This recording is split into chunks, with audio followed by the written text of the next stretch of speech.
চৰাইদেউৰ বৰবৰুৱাঘাটত নিৰ্মীয়মান আয়ুষ্মান আৰোগ্য কেন্দ্ৰ নিৰ্মাণৰ দুৰ্নীতি আচ্ছাৰ স্মাৰকপত্ৰ প্ৰদান চৰাইদেউ জিলাৰ বৰবৰুৱাঘাট ক্ষুদ্ৰ প্ৰাথমিক স্বাস্থ্য কেন্দ্ৰৰ কাষতে থকা বৰবৰুৱাঘাট আয়ুষ্মান আৰোগ্য কেন্দ্ৰ জনৈক ফুকন নামৰ ঠিকাদাৰজনে নিবিদা লাভ কৰিছিল। নিবিদা লাভ কৰাৰ পিছৰে পৰা ঠিকাদাৰজনে নিজ ময়মতালিৰে নিম্ন মানদণ্ডৰ বিভিন্ন সামগ্ৰী ব্যৱহাৰ কৰি নিৰ্মাণ কাৰ্য 70% কাম সম্পূৰ্ণ কৰিলে যদিও বিভিন্ন আহুৱাহ থাকি গ'ল। এই নিৰ্মাণ কাৰ্য অতি নিম্নমানৰ সামগ্ৰীৰে নিৰ্মাণ কৰি থকা বিষয়টো 20 জানুৱাৰী তাৰিখে অসম চাহ জনজাতি ছাত্ৰ সন্থা চৰাইদেউ জিলা সমিতিৰ সভাপতি মানৱ বাগটি সম্পাদক অজিত ওৰাং স্বাক্ষৰিত স্মাৰকপত্ৰ চৰাইদেউ জিলা আয়ুক্তক প্ৰদান কৰিছিল।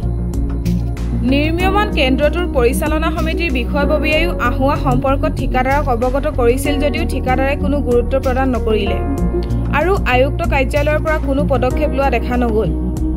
উক্ত কেন্দ্ৰটোত অতি নিম্নমানৰ সামগ্ৰীৰ ব্যৱহাৰ আৰু বিভিন্ন আহুৱা সম্পৰ্কে আচ্ছা কেন্দ্ৰীয় সমিতিৰ কাৰ্যনিৰ্বাহক সদস্য গণেশ গোৱালা, জিলা সমিতিৰ সম্পাদক অজিত ওৰাঙৰ লগতে পৰিচালনা সমিতিৰ সভাপতি উপস্থিত থাকি তীব্ৰ প্ৰতিক্ৰিয়া প্ৰকাশ কৰে। চৰাইদেউৰ পৰা Ratul Gogoi report, any voice. Charaideo জিলাৰ বৰবৰুৱাঘাট অঞ্চলত যি নিৰ্মাণ হৈ থকা আয়ুষ্মান আৰোগ্য কেন্দ্ৰ যিটো কেন্দ্ৰ নিৰ্মাণ হৈ থকাৰ অৱস্থাতে আমি অসম স্বাধীন ছাত্ৰ সন্থা চৰাইদেউ জিলা সমিতিয়ে স্মাৰক পত্ৰৰ যোগেদি জিলা উপায়ুক্তগৰাকীক আমি অৱগত কৰিছিলোঁ যে একেবাৰে নিম্নমানৰ এই কেন্দ্ৰটো নিৰ্মাণ হৈ আছে, যাৰ কাৰণে ইয়াত কিন্তু চোৱা চিতা কৰাৰ প্ৰয়োজন আছে। কিন্তু আমাক জিলা উপায়ুক্তগৰাকীক আমি স্মাৰক পত্ৰ প্ৰদান কৰাৰ পিছতো কিন্তু যিগৰাকী ঠিকাদাৰ সেই ঠিকাদাৰগৰাকী একেই নিম্নমানৰ কামে চলাই গ'ল। আজি ইয়াত বালিৰ ক্ষেত্ৰ হওক, শিলৰ ক্ষেত্ৰ হওক, ইটাৰ ক্ষেত্ৰ হওক, ৰোডৰ ক্ষেত্ৰত হওক, একেবাৰে নিম্নমানৰ আজি লগোৱাৰ ব্যৱস্থা কৰিছিল। কিন্তু আজি তেনেকুৱা ধৰণৰ লগোৱাৰ পিছতো কিন্তু জিলা উপায়ুক্তগৰাকী বা জিলা প্ৰশাসনে কোনো ধৰণৰ ইয়াত চোৱা চিতা প্ৰদান নকৰাৰ কাৰণে একেবাৰে ঠিকাদাৰগৰাকী ময়মতালিভাৱে নিৰ্মাণ কৰিলে, যাৰ কাৰণে আমি ইয়াত জনসাধাৰণ তথা আমি বিভিন্ন দল সংগঠনে আশ্বস্ত প্ৰকাশ কৰিছে। আৰু আমি দাবী জনাইছিলোঁ যে ইয়াত যিসমূহ ৰোড ব্যৱহাৰ কৰিছে ৰোডসমূহ একেবাৰে নিম্নমানৰ, যেতিয়া ভাল ধৰণে নিৰ্মাণ হয় আৰু ভাল ধৰণে চিকিৎসা কেন্দ্ৰটো আজি ব্যৱহাৰ হয়, তাৰ কাৰণে আমি চকু দিবৰ কাৰণে অসম স্বাধীন ছাত্ৰ সন্থা চৰাইদেউ জিলা সমিতি দাবী জনাইছিলোঁ।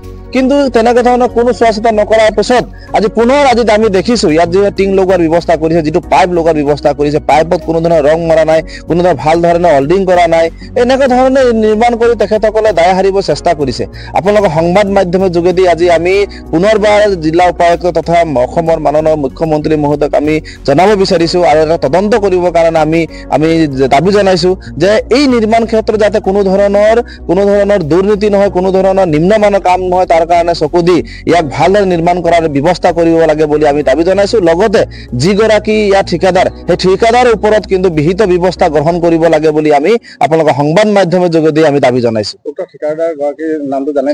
তেখেতৰ নামটো আমি নাজানো, কিন্তু যিগৰাকীয়ে ঠিকাদাৰ সেই ঠিকাদাৰগৰাকীৰ সম্পূৰ্ণভাৱে এক বিভাগীয় কৰ্তৃপক্ষই কিন্তু তেখেতসকলৰ ওপৰত বিহিত ব্যৱস্থা গ্ৰহণ কৰিব লাগে আৰু ইয়াত যি টিং লগাইছে টিংসমূহ যাতে উন্নত মানৰ টিং লগোৱাৰ ব্যৱস্থা কৰিব লাগে। ৰড যিটো লগাইছে ইয়াত যিটো পাইপ লগোৱাৰ ব্যৱস্থা কৰিছে, পাইপসমূহ যাতে উন্নত মানদণ্ডৰ পাইপ লগোৱাৰ ব্যৱস্থা কৰে, তাৰ কাৰণে আমি দাবী জনাইছোঁ। কিন্তু অন্যথাত আমি কিন্তু পৰৱৰ্তী সময়ত যদি কোনো ব্যৱস্থা নলয় কিন্তু অসম স্বাধীন ছাত্ৰ সন্থা চৰাইদেউ জিলা সমিতিয়ে আন্দোলন ঘোষণা কাৰ্যসূচী কৰিব। আমাৰ বৰবৰুৱাঘাট প্ৰাথমিক স্বাস্থ্য কেন্দ্ৰৰ লগত আয়ুষৰ এটা ভৱন নতুনকৈ আহিছিলে আৰু এইটো ইতিমধ্যে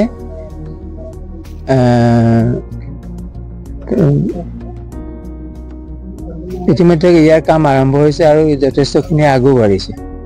কিন্তু ইয়াত দেখা গ'ল যে মাজে সময়ে তেওঁলোকে কিছুমান ভুল কাম কৰে, সেইখিনি আমাৰ ৰাইজে ধৰিছে, তাৰপিছত তেওঁলোকে শুদ্ধও কৰিছে। কিন্তু এতিয়া তেওঁলোকে ডাঙৰ মাৰাত্মক এটা ভুল কৰিছে কি, টিং লগাব লৈছে কিন্তু কেঁচি পাৰ্লিঙত ৰং প্ৰাইমাৰ একো দিয়া নাই। আৰু এই বিষয়ে আমি কৈছোঁ যদিও এতিয়ালৈকে একো আমি সদুত্তৰ পোৱা নাই আৰু বিভাগীয় কৰ্তৃপক্ষক এইটো বিষয়ে জনোৱা হৈছে। এতিয়া কথাটো হৈছে আপোনালোক আহিছে, আমি ভালে পাইছোঁ।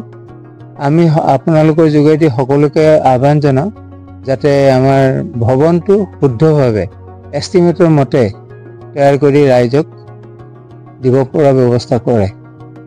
আমাৰ ইয়াত অন্য খেলি মেলি কৰিবলৈ বা অন্য কিবা কথা ইয়াত নাই। ইয়াত মাত্ৰ ভৱনটো শুদ্ধভাৱে তৈয়াৰী কৰি দিয়াটোৱে আমি বিচাৰোঁ। সেইটো মই নাজানো, এষ্টিমেটটো আমাৰ হাতত নাই।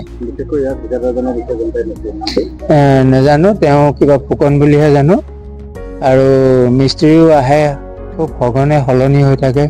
দুদিনমান কাম কৰি এটা ছেট যায়, ইটো ছেট আহে, তেনেকুৱা ধৰণৰ। আমি এইবিলাক লৈ আমি অৱশ্যে কোনোদিন একো চিন্তা চৰ্চাও কৰা নাই, কাৰণ এইটো বিষয় আমাৰ নহয়। আমি ভৱনটোহে বিচাৰিছোঁ, যেনেকেই নহওক আমাক ভৱনটো শুদ্ধভাৱে দিলেই হ'ল।